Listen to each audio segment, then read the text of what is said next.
Spring is finally here, which means you can break out the floral prints and the peep-toed shoes. But most importantly, you can play with all of the new spring makeup.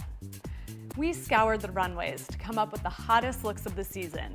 Our top picks: bold punch-colored lips, flawless skin, and bright eyeshadow.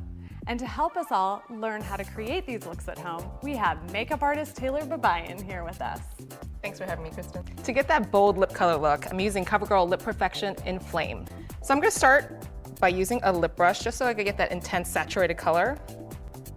Start with a little V at the bow of the mouth and a line at the base, and just kind of connect the corners.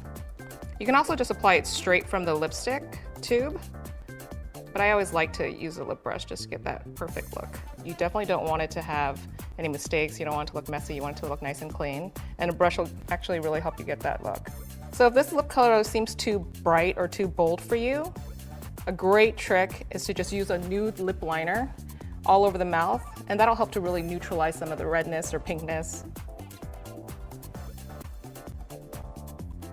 If you ever make a mistake, which a lot of people do with bright lips, you can also use a little concealer brush just to wipe away any of the excess, and that'll act as an eraser.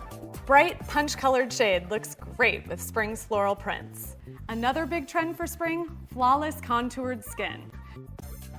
We saw this look all over the runways, and it's actually easier to do than you would think. Taylor's gonna show us how to get the sculpted look.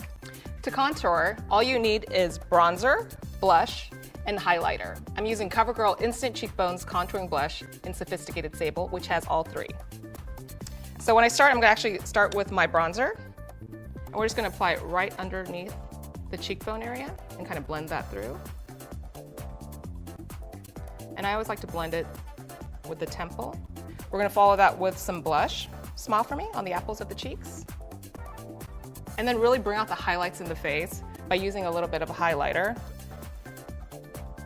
Just on the bridge of the nose, as well as above the cheekbone.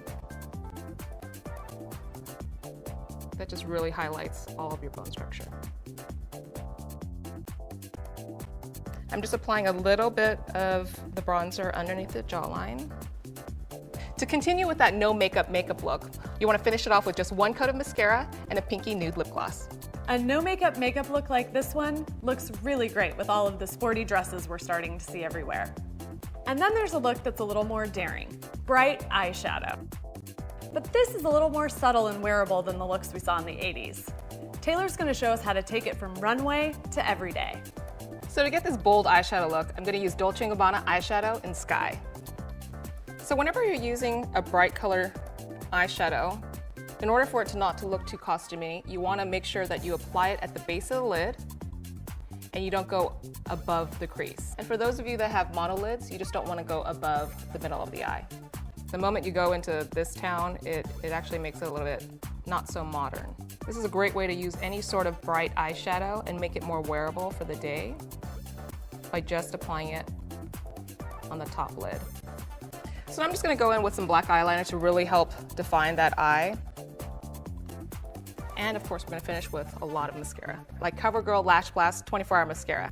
So the trick with mascara is you definitely want to get it as close to the base of the lash as possible. And you want to start from underneath the lash and really work it through. And I love to add several coats of mascara with this look. Since the shadow is so intense, it's always nice to have femininity with the lashes, just to make everything look a little prettier. So whenever you're doing the bottom lashes, you want to get the brush vertical. So anytime you're doing that bold shadow look, you're going to finish it off with some black liner to really define the eye, and then of course tons of mascara to really make it really pretty.